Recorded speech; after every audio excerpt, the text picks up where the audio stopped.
Good morning, Justice Ramesh and Joshua. Thank you for joining us today. Let's get right into it. We know of some virtual hearings taking place, but at the same time, other hearings and courts processes continue to be carried out in person. Now, this may be a broad question and we will go into the specifics later, but Justice Ramesh, what are some of your general thoughts about how COVID-19 has impacted the courts and the ways in which hearings are conducted? Well, first and foremost, it's a pleasure to be here. Thank you for inviting me. It's so nice to engage with future practitioners in discussing what is very topical and what I believe has changed the world. And we will see the ramifications unfold in the coming years that COVID-19 has brought. But turning to your question, let me answer the question by referring to an article published in August this year by Professor Richard Susskind for Harvard Law School's Center on the Legal Profession. Professor Susskind observed that within days of court buildings around the world closing in March 2020 in response to the pandemic, the uptake of various technologies, especially video, was accelerated in the justice systems of numerous countries as part of alternative ways of delivering court services. He noted that, and I quote, "Until a few weeks ago, most judges and lawyers rejected the idea of non-physical courts, denying that remote hearings could be fair or even technically feasible. Then the virus came, courts closed, and only took a fortnight." Professor Susskind argues that this shift in mindset has led to greater acceptance by all stakeholders that judicial and court work might be undertaken differently. He cited a survey by the Bar and other stakeholders by the Civil Justice Council of England and Wales of their experience in relation to 480 civil hearings. 71.5% of the respondents described their experience as positive to very positive. One finding in particular is of interest. Despite early reservations that remote courts might impede open justice, many reported that video hearings were in fact more accessible than conventional court hearings. I don't think our experience, Singapore experience, has been any different. The pandemic has certainly influenced the way the courts have gone about their business here. With the circuit breakers, physical hearings were not possible. Everyone knows this. The courts therefore announced on 5th April 2020 that only essential and urgent hearings would be heard, and that too remotely. Physical hearings resumed with the lifting of the circuit breakers. However, Registrar Circular number 3 of 2020 provided that hearings would largely be conducted electronically. In fact, that in many ways has become the default mode. Many matters today, particularly those that do not involve trials, continue to be heard virtually. Safe distancing protocols are imposed for all hearings, remote or otherwise. In fact, it has all worked out quite well for us. Seeing as how everyone has adjusted so well, Professor Susskind asks rhetorically, do we really need to congregate on all locations in a physical setting? He argues that we do not. I think there's much traction for his argument. Virtual hearings are here to stay, in my view. The technology has proven its worth during the circuit breakers, and it will only get better. User experience has been positive, which will only mean that phobias are being overcome and consigned to the scrapyard. As familiarity with technology increases with greater acceptance and use, there's every reason to believe that this will be the new normal.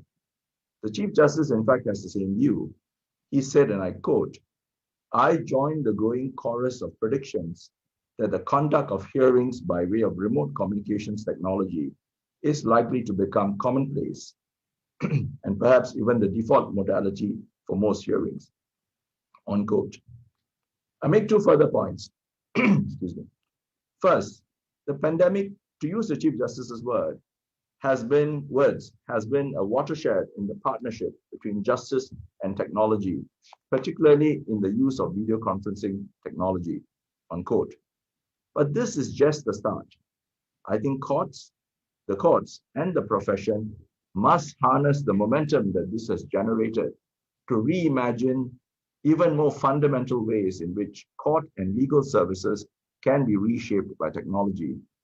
Second, as a related point, we need to re-examine the relevance of long-standing practices of the courts and the profession, such as the liberal use of hard copies and multiple bundles, and the tendency towards lengthy oral submissions. A concerted effort to control and contain the universe of information before the court and to embrace the latest document management software and techniques would represent progress in my view.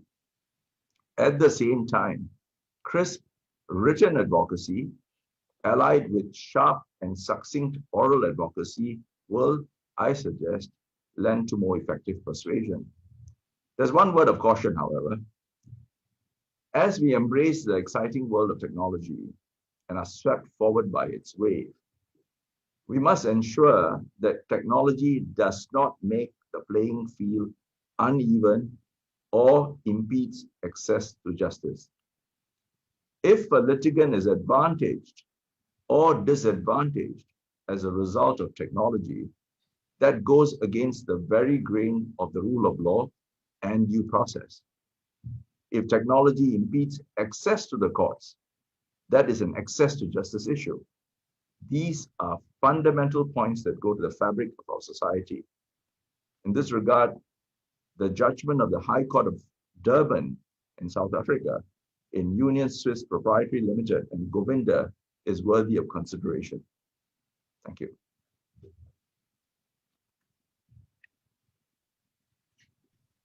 Thank you for that, Justice Ramesh. And just building on that point on how virtual hearings are here to stay, our second question is for both you and Joshua.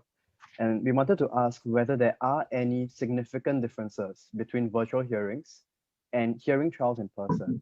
So for instance, whether unfamiliarity with video conferencing platforms or connectivity issues and the like have impeded courts in any significant way. Well, I think unfamiliarity and connectivity issues can be dealt with in trial runs, test runs, and having a proper plan B in the event you have technical glitches. And I always, in my matters, and Joshua will know this, having worked with me, insist on these very strictly. But there are differences between virtual and physical hearings. I mean, that is a fact. Virtual hearings present certain unique challenges. I name a few. First, security and privacy is different. Those are different considerations. Second, there is Zoom fatigue. Virtual hearings are certainly more tiring and require more breaks. Third, document management is more difficult. One simple example is the introduction of documents at the very last moment. In a physical hearing, you would just turn up and produce a document. You can't do that in a virtual setting. Fourth, technical matters can unsettle and disrupt. So they need to be fully sorted out beforehand. And as I've said, trial runs and a plan B are critical. Plan Bs are important because technology can let you down in the course of a hearing. So you need to have an option in the event that happens. Fifth, the modalities for interaction between the court and counsel and between counsel have to be provided for. How do you interrupt in a virtual hearing? How do you register an objection? How do you read the court's non-verbal cues? It's all quite different in a virtual hearing. So there are differences and you will have to adapt. Yeah, so I'll jump in at this point. I think Justice Ramesh has rightly alluded to it in our work together, and I think in the work of the court in general, it's there are issues of preparation and execution. So first on the point of test runs, which is the preparation aspect, I think there are two aspects to this. First, if you observe any of the high courts or court of appeals proceedings today, you see prior to the hearing, and of course before the judge enters, the manager or private secretary of the judge or the JLC will set the Zoom room up. And at this juncture, we'll try to resolve any issues with connectivity, functionality prior to the formal commencement of the hearing. And of course, the second facet to Justice Ramesh's observation on test runs, of course, and this is probably not visible to the courts. It extends to actions on counsel's part prior to proceedings. And I believe, and as we have been able to see on screen, many firms have started adopting their own SOPs. They set up in meeting rooms subject to safe distancing measures. And so the idea of all these steps taken is to ensure that avoidable problems are avoided and dealt with way in advance. And of course, fortunately, platforms such as Zoom, they do give us prophylactic plan Bs. And I'm sure most of us will be familiar with the interface by now, but there are multiple functions for rooms, holding rooms, backup rooms in the same account, backup accounts. So I mean, these are just some of the steps, the methods that the platform has afforded to us and which we have exploited. And these may be very easily accessed should anything go wrong in the course of a hearing. And on the flip side to that, have there been any incidental benefits to virtual hearings? And what role, if any, might virtual hearings play in how the courts operate in the future? I think the benefits are obvious, and that speaks to why I believe virtual hearings are going to be permanent fixtures. I cite two examples. There are several, and there's a lot of literature in this area. First, virtual hearings encourage and indeed compel us to embrace technology in every facet of the litigation process. This surely must promote efficiency and lead to the reduction of costs. So that's an obvious benefit from the litigation process. Second, and this is perhaps a strategic benefit of strategic relevance, allowing for virtual hearings means hearings may be conducted from anywhere. This is a plus for counsel and witnesses, as the need to travel to a physical hearing is no longer an imperative, subject to, of course, jurisdictional considerations. If you're testifying from another jurisdiction, there could be certain sovereignty issues. Allowing for virtual hearings from anywhere in the world, or from any location, may very well suit Singapore's objective of serving as a hub for the resolution of international disputes. This is not a phenomenon without precedent. COVID has seen international arbitration disputes being heard remotely, with arbitrators, counsel, witnesses, parties connecting virtually from all parts of the globe, time difference notwithstanding. In fact, there have been instances where arbitrators have been hearing matters in Asia while they are located in North America. So you can imagine the time difference is significant. In fact, the SICC, the International Commercial Court, has itself conducted virtual trials. So it's very, very possible that this can become operationalized in a regular way. I too recently conducted a remote trial sitting as a judge of the Brunei Supreme Court. The court, that's me, counsel, and some of the witnesses were all located in different jurisdictions. So technology makes so many things possible. Right? We just need to make adjustments to cater for the operating environment. Yeah, I had the pleasure of assisting Justice Ramesh in one of the matters involving virtual witnesses across various jurisdictions. And in fact, this was in the period, or rather it spanned a period after and even before the circuit breaker measures. So in that respect, it's actually interesting to see how that has gone from novelty back then to a norm these days, really a sign of the times. I think Justice Ramesh has already mentioned some of the benefits and downsides and like the intricacies involved when we're dealing with virtual cross-jurisdictional matters. I'll just add a few more brief observations. I mean, on the point of travel and time savings, absolutely. And I believe any practitioner today will tell you the same. So prior to COVID, the areas outside the bulk hearing courtrooms and the registry in the Supreme Court, they're always chock full of waiting lawyers. And you see people waiting for hours on end for their turn outside of the comfort of their office. And they might be working on a laptop or something, but certainly it's not particularly comfortable.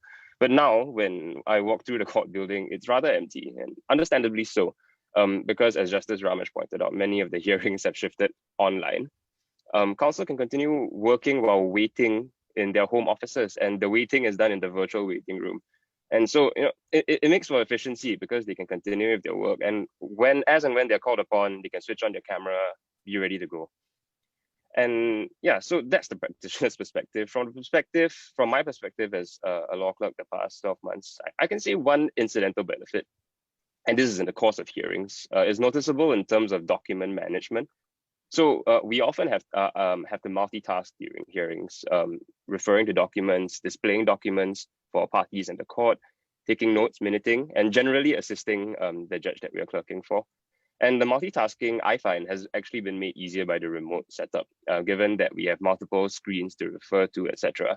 And that infrastructure is not necessarily available in some of the courtrooms because of space limitations and whatnot. And in particular, I highlight the screen sharing function on Zoom, which actually has been used in several online proceedings. It allows for everyone to focus on one document, in fact, the same part of the same document. And it has the added benefit in the substantive hearing of making it patently clear what exactly parties or witnesses have said. This no doubt discourages attempts at obfuscation or the like. And I think a final related point, on the note of screen sharing functions and their benefits, the Supreme Court presently actually has two tech courts. These are courtrooms which possess integrated display capacity, smart screens where the judge, the JLC, or the parties can control. Big screens everywhere. And so this is basically real life screen sharing. And these were around pre-COVID. I had the pleasure of using one of these courtrooms together while assisting Justice Ramesh, which was quite the experience back then. And so video conferencing, online virtual witnesses is all made easy in these courtrooms. And my own view is that, if you're thinking about the future and how courts will implement it, I think our court's quite there. I think our court has done exceptionally well on this front. With all these differences between in-person hearings and virtual hearings in mind, I think we can all agree that professional and personal adaptations that lawyers and judges have to make are quite important. So my next three questions are for the both of you. Have lawyers and judges, for the most part, been able to successfully transition to conducting trials over Zoom? And what significant adaptations have lawyers and judges been required to make to the way they function in the courtroom? Well, to answer the first question, the short answer is yes. As I've said, I don't believe there's a choice. Everyone has been either forced to or moved along in the wave of change. And this is, as I said, the new normal, and certainly even after circuit breaker. If you don't adapt, you risk being cast adrift. In terms of significant adaptations, I mean, it's very difficult to itemize what adaptations individual lawyers have made, because it's very individual specific.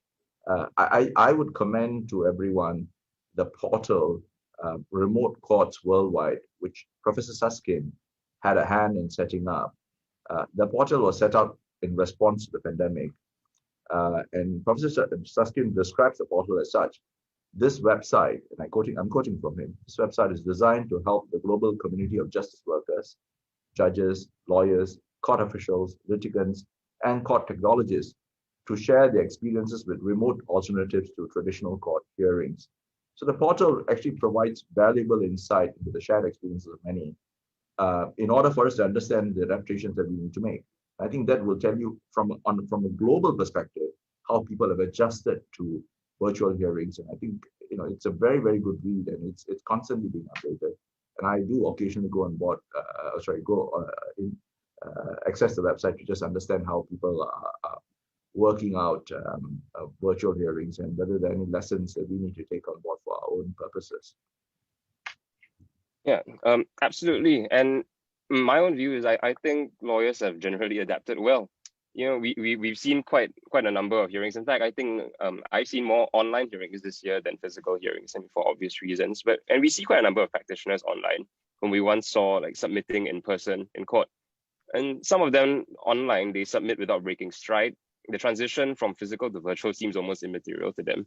Their setups look clean on the screen. They look comfortable. You can see they're working as a team online. The delivery of arguments is as before. It is impressive, and I no doubt it required a lot of time and effort on the part of the practitioners. Based on your experience with virtual hearings this far, you've seen some practitioners do better at conducting trials at virtual hearings than others.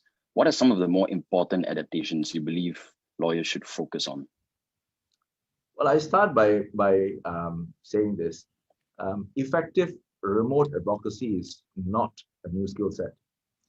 The same skills that make for effective advocacy in a physical hearing apply. What the judge has to decide, how he analyzes the facts and the law to come to that decision remains the same. And therefore, the assistance of counsel in that process also remains the same. But there are some adaptations which are necessary because the virtual environment is different. First, personal preparation is key. I think Joshua has alluded to this.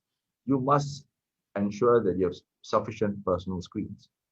It's not, you've got to ensure that there's sufficient screens before you, because if you don't, you might struggle with the way information is displayed before you as you advance your arguments.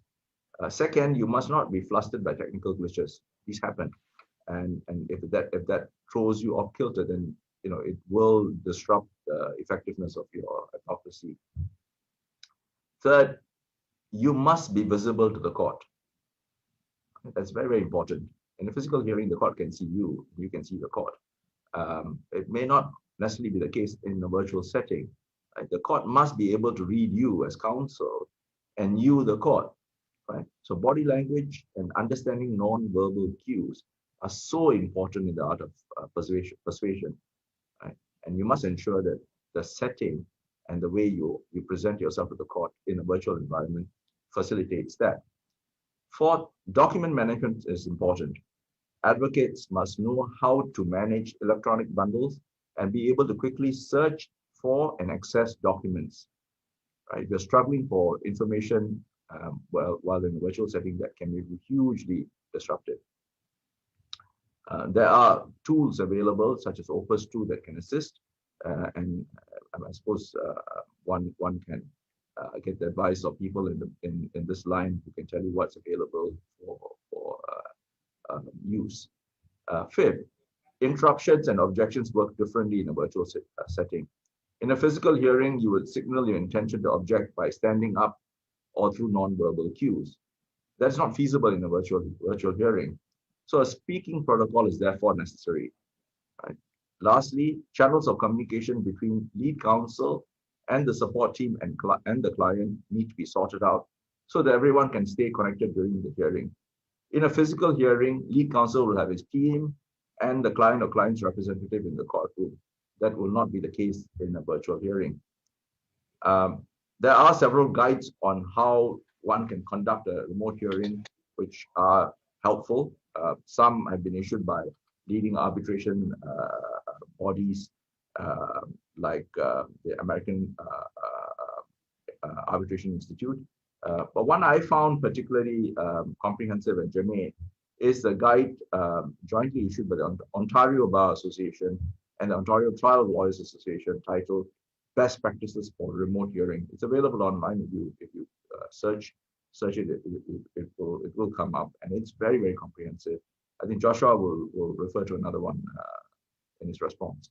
Thank you. Yeah, the piece recommended by Justice Ramesh is really handy. I mean, bearing in mind it is the effort of an entire bar association and lawyers association. I suggest another piece as well, and this is by one of our own in Singapore. Is entitled "Zooming into a New Age of Court Proceedings." It was released in 2020 on SAL Practitioner by current Justice's Law Clerk Aaron Yung, and it has insights from Justice Lee Siew Kin, as well as the President of the Law Society, Mr. Gregory Vijayendran, Senior Counsel, amongst others, of course. Aaron, in that article, he drew from his experience in a virtual trial with Justice Lee, which was one of the first trials conducted entirely online. And so, of course, with the court's permission, the perspectives of counsel were collated, the perspective of the court was collated, and this article was neat. And do have a read if you have time, because it contains many useful tips. I mean, as per the perspective of the court and the practitioners at the precipice of the turn from physical to virtual, and it gives you relevant insight on how lawyers have generally made the transition. I do not have much to add in terms of the adaptations. I think Justice Ramesh has covered those comprehensively. I simply add that, to me, the baseline really has to be comfort with tech, and ideally the use of tech, the familiarity of the interfaces, whether it's Zoom or Opus 2, it should become second nature, as intuitive as stepping into a physical courtroom. And I think lawyers of many years of practice, they know what to do when they step into a courtroom. They have their own mantras and practices, and that has to be the same for virtual hearings. And this will come with time, I believe. I just highlight one more point that Justice Ramesh raised, and this is on the speaking protocol.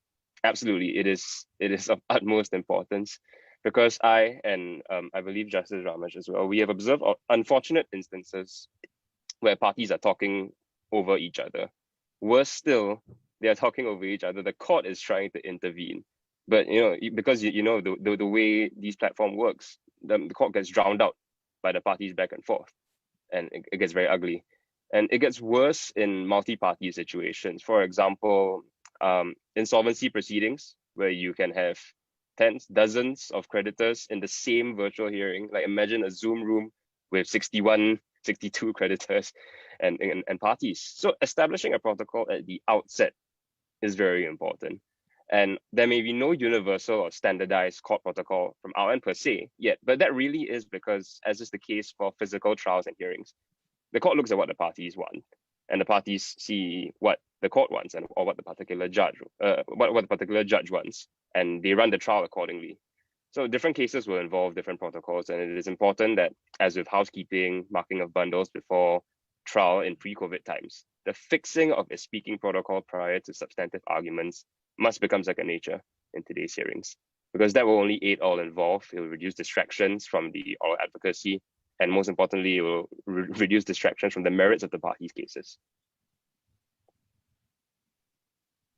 So up till now, we have touched on quite a few topics, and Justice Ramesh highlighted how the issues with identifying non-verbal cues can also pose a problem when we are conducting virtual hearings. And this is where we zoom into the general issues with virtual hearings per se. And this question is for you, Justice Ramesh. Do the courts feel hindered in their fact-finding because of virtual testimonies? And if so, how have the courts prepared themselves to deal with this new challenge brought about by virtual hearings?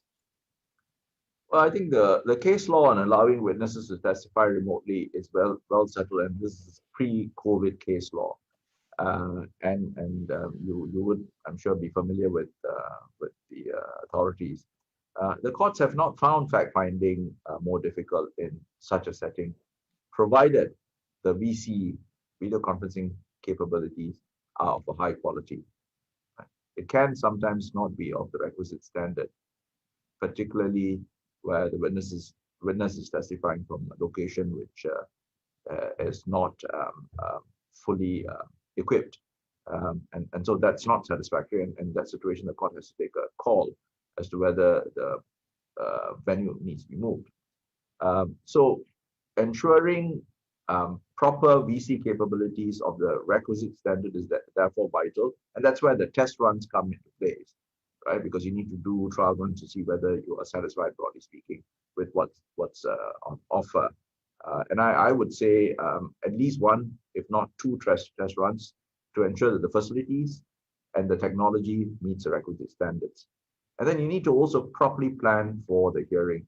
Now, if these boxes are ticked, then usually there's not a problem for the court in terms of assessing the witness. But there's one aspect that is particularly important in a virtual or hearing witnesses virtually, and that is ensuring the integrity of the testimony. Right? Supervision of the witness is obviously a greater challenge in a virtual hearing, as the witness is not physically before the judge in the courtroom. So safeguards are therefore necessary to ensure that the witness's evidence is not tampered with. Right? I cite three possible safeguards, and as I said, this is not comprehensive, and so just illustrations or examples. First, the court must know who is in the room or who is going to be in the room with the witness. So you need to have a pre-approved list of persons who may be in the room, and that list has to be directed. And before the hearing, you need to ensure that only those persons are in the venue with the witness. Second, there must be an independent party at the venue to ensure that matters are moving smoothly and being done properly. Usually, we would direct an independent law firm to undertake this task. And being lawyers, you would expect a certain level of professional commitment to ensuring things are done properly. Third, the court must be able to see and hear the witness clearly. So you must be satisfied that you have sufficient cameras in the room to see the witness from various angles, and also enough microphones to pick up whatever the witness is saying clearly. It can be, as I said, a challenge in certain instances, but by and large, I would say our experience has been positive. It's not been a problem for us. And how has the court balanced the competing views of, firstly, implementing virtual hearings to curb the spread of the virus, and secondly, avoiding the situation where the impersonal remoteness of this entire process may be criticized? I think the question presupposes that virtual hearings are impersonal, or at least less personal than physical hearings. This may not necessarily be correct. The fact is, remote hearings can be and frequently are as personal as physical hearings. Hence, Professor Susskind's point, which I referred to earlier, that we may not need to congregate in a physical setting all the time. And also the survey that I referred to reinforces the same point. As a baseline, or as a bottom line, how effective a hearing is very much a consequence of the quality of the discourse between the court and counsel, which is not necessarily related to the mode of hearing. In fact, many, if not most, of the hearings in the Court of Appeal, including criminal matters, have been virtual. I think that speaks to there being no compromise in the efficacy of the process simply because the modalities are different. I myself have managed several challenging applications. Joshua has referred to the insolvency matters as one category, excuse me, involving multiple parties with no difficulty. In fact, in one matter, I had 55 parties on screen, and that tells you how what are the realms of possibility. Ultimately, it comes to discipline, it comes to proper planning, it comes to good behavior, and firmness of hand by the court. And then I would just conclude by referring to the Brunei Trial, which I managed, where we were in 3 separate jurisdictions. There was Malaysia involved, and Brunei was involved, and Singapore was involved, and there was really no difficulty. There was a proper trial, and documents were done. I insisted on documents being handled electronically. So yeah, it's not a difficulty at all, provided you plan properly and you impose safeguards. Thank you. And just to focus on another side of virtual hearings, one tenet of our judicial process is for proceedings to be open to the general public. And how have the courts facilitated public viewing of hearings for virtual hearings? And in what ways, if any, have virtual public galleries aided or impeded the accessibility of judicial proceedings to the public? Right. So the question is only relevant only to open court hearings. Excuse me. Chamber hearings are meant only for the parties, not the public, unless the court directs the hearing to be heard in open court. Open court hearings that are conducted on Zoom are streamed on TV screens in the courtrooms. Members of the public may observe the proceedings from the public gallery of the courtroom, subject to safe distancing measures. If there's an overflow, you could have another courtroom designated for members of the public, and even some parties to observe the proceedings from that location. But unlike England and Wales, we have not introduced virtual public galleries or live streaming of court proceedings. Whether that will happen or not, I think that's we'll have to see. But that's where we are at the moment. Speaking of the public and publicity, moving court processes online may have also raised unprecedented privacy and data security concerns. To the both of you, have the courts implemented any specific safeguards to deal with such concerns? Well, security is an obvious concern. I mean, we all know hackers are there, and hackers have become very sophisticated. And quite honestly, technology is reactive to what hackers are doing. Zoom bombing may happen spectacularly, and this was seen actually quite recently in a high-profile bail application in Florida by persons posing as journalists with CNN and BBC. And actually, the whole hearing was completely unsettled and had to be adjourned as a result of these persons intervening. So to ensure security, and Joshua has touched on this, we have implemented strict protocols for Zoom hearings. All participants are assigned a meeting ID and password, which they have to use to log on. Once they've logged on, they're not automatically into the hearing. They're kept in a waiting room for verification before being admitted to the hearing proper. And then we have got guidance issued by the Supreme Court that audio or video recording of proceedings is not permitted unless authorized, and the court may actually require, may require an undertaking from counsel in this regard. And if you breach the undertaking, or if you proceed to record without permission, that is contempt of court. Thank you. Yeah, I think I'll elaborate a little more on this point, and since it is one of the tasks that I've undertaken as a GLC in recent time. So fortunately, to my knowledge at least, we have not had any serious case of Zoom bombing in our jurisdiction, and hopefully never, of course. As Justice Ramesh mentioned, the verification process precedes the hearing, and that has required some changes to existing protocol. So for example, documents such as your attendance list, and they become even more important for security purposes. And in terms of verification, also in the early stages, we see problems amidst parties. I mean, myself included, we were less acquainted with Zoom. People didn't know how to set their names according to the convention. They didn't know how to turn on their cameras for verification. It was difficult. But I think today, everybody has been very well assimilated, and verification, as far as I can remember, has always been seamless for the past few hearings. In terms of local legislation, when we talk about the measures, and I think Justice Ramesh has gone into this in quite some depth. You look at statutes such as the CPC, they actually touch on some of the issues in terms of having independent parties present at the site of where the witness is in the foreign jurisdiction. And it is an important point that, you see, pre-COVID, our legislation actually contemplated these things already. But of course, in that context was in the context of online evidence and witnesses. And now we have all aspects online, submissions, all counsel, all witnesses, you even have clients dialing in. So as a matter of practicality, it is hard, if not impossible, to police everything. The court safeguard, of course, as Justice Ramesh mentioned, has been to administer before every virtual hearing the preamble and caution to parties and their clients as regards unauthorized recording. The wider and more effective solution, of course, involves cooperation of all the relevant stakeholders.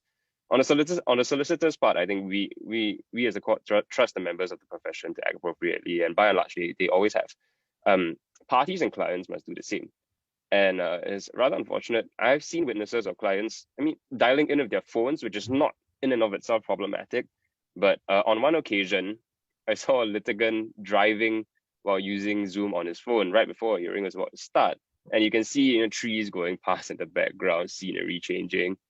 And then he picked up his phone, exited the car, walked around various people, walked back into his car. And yeah, it was alarming. And fortunately, this was spotted pre-hearing. And of course, we had to intervene for obvious reasons before the hearing formally commenced. When things like that happen, there's always the unpleasant last resort, which is even when evidence of such contemptuous behavior or unauthorized recording is discovered, there will be serious action taken. And as Justice Ramesh noted, this is contempt. But of course, we hope we don't get to that point. And I think this topic of privacy and data security actually brings into picture a wider notion of propriety and respect for the court, which is something mentioned in the Zooming into a New Age article that I mentioned just now. The general idea being that if in physical court proceedings, people are not inclined to whip out their phone to start recording, they should endeavor to observe the same decorum for online proceedings. And I suppose that in reality, it surely feels a bit different, and that is one of the struggles, collective struggles we have all had in this new age.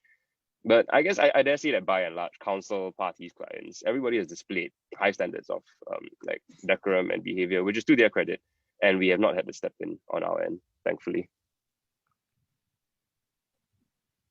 And so now we are going on to the final question for today's interview. And this relates to the legislation that has been enacted in Singapore, which is the COVID-19 Temporary Measures Act 2020. Now, this act was created to provide temporary measures and deal with other matters relating to this pandemic. And Justice Ramesh, we would like to get your thoughts on the efficacy of this act in mitigating or even preventing disputes from arising because of disruptions brought about by COVID-19. And as the relief periods under the Act for different sectors start coming to an end, what do you think the implications of this are going to be on the courts and or litigation? And how have the courts been preparing for the possible impending deluge of litigation? Well, I think the Act was necessary because COVID was unprecedented in terms of its consequence, not just to the economy, but also to the social fabric of the country. And of course, the global facet was also further negative impact on Singapore. The Act has been effective in my view.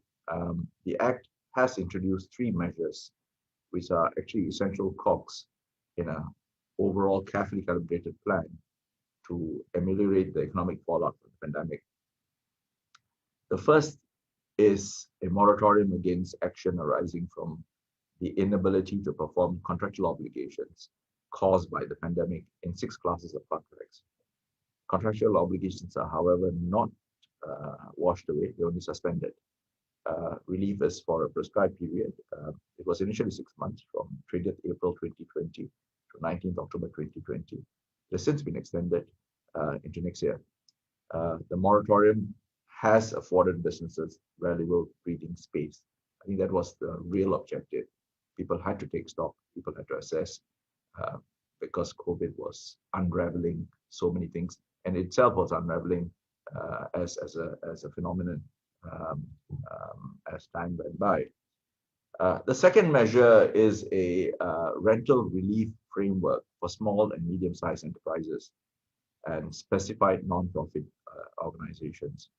Under this framework, the government and landlords provided rental relief for qualifying industrial and office tenants as one class and commercial tenants as another of 2 and 4 months respectively. So you had rental relief, and as a consequence, that resulted in cash flow relief, which is absolutely vital for struggling businesses. The third measure is perhaps most relevant to your question. With the moratorium coming to an end, it's important for businesses to find permanent solutions. The realigned framework, which is actually very recently passed by Parliament, is actually the third measure, and it addresses the permanent solution question in 2 ways. First, it provides a mechanism for MSMEs, micro, small, and medium enterprises, to renegotiate or exit certain classes of pre-pandemic contracts that are no longer viable because the business assumptions have changed as a result of the pandemic. There are qualifying thresholds, and there's a cutoff date for what is considered pre-pandemic a pre-pandemic contract. Now, this is effectively a statutory enactment of the pandemic as an event of force majeure or frustration. The window of opportunity to take advantage of this mechanism is a small one. It is 6 weeks starting from 15th of January 2021, and you have to issue what is known as a notice of renegotiation. And once issued, you have 4 weeks to renegotiate or to negotiate and come to an agreement. If you can't come to an agreement within the period, and assuming the counterparty, the contract doesn't raise an objection, then the contract comes to an end. If an objection is raised by the counterparty on the basis that the qualifying thresholds have not been met or the terms being proposed by the party seeking to renegotiate are not reasonable, then an assessor is appointed who then makes an assessment as to whether what are the terms of the exit, assuming the qualifying thresholds have been satisfied. There's actually a reasonable summary in today's Straits Times, and if you want further details, the Ministry of Law website is very helpful. It's important to note that this mechanism only relates to future obligations. So obligations which have already accrued remain unaffected and have to be performed. But it's also important from the court's point of view that the process doesn't involve the courts. So that's the first facet. The second facet is that, a second aspect is MSMEs that are unviable or that wish to realign and restructure their businesses may resort to a simplified liquidation or restructuring process. These are fast-track, low-cost processes with minimal court involvement. So this is not your traditional liquidation under the IRDA, the new act which has come into force, or restructuring judicial management or scheme of arrangement applications under the IRDA. This is a customized process, low-cost, fast-track, only for MSMEs. These processes allow qualifying businesses to move forward if they have a business case, or wind down if they don't, without incurring significant costs. And this is actually a very, very important function of an effective insolvency and restructuring regime, right? And at the same time, because it's an out-of-court process, or by and large an out-of-court process, it reduces the load on the courts, which I think is a very important and very benefit.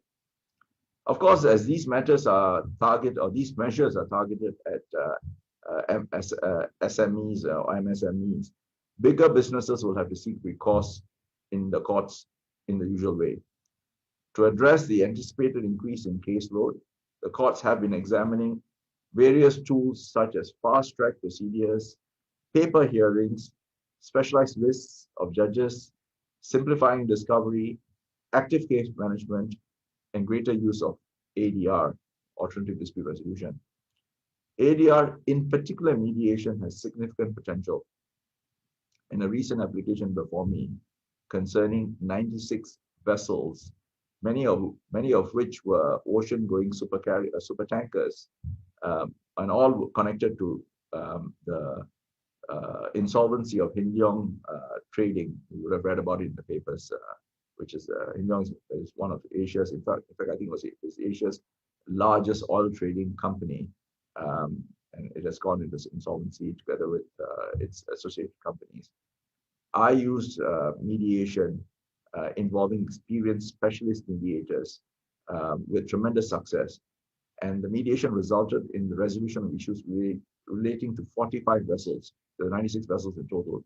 45 vessels issues were resolved. In addition, areas of disagreement with regard to the remaining 51 vessels were sharply narrowed, as a result of which the time that was required for arguments and for ventilation of news was significantly reduced. We actually disposed of the hearing within a day, which is a huge plus.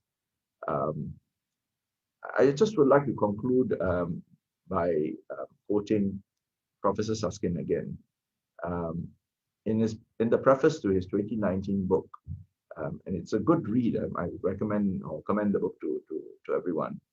The book is titled "Online Courts and the Future of Justice," which is actually what we're talking about, isn't it? But this is a book written pre-COVID. But I think the observations there are very apposite.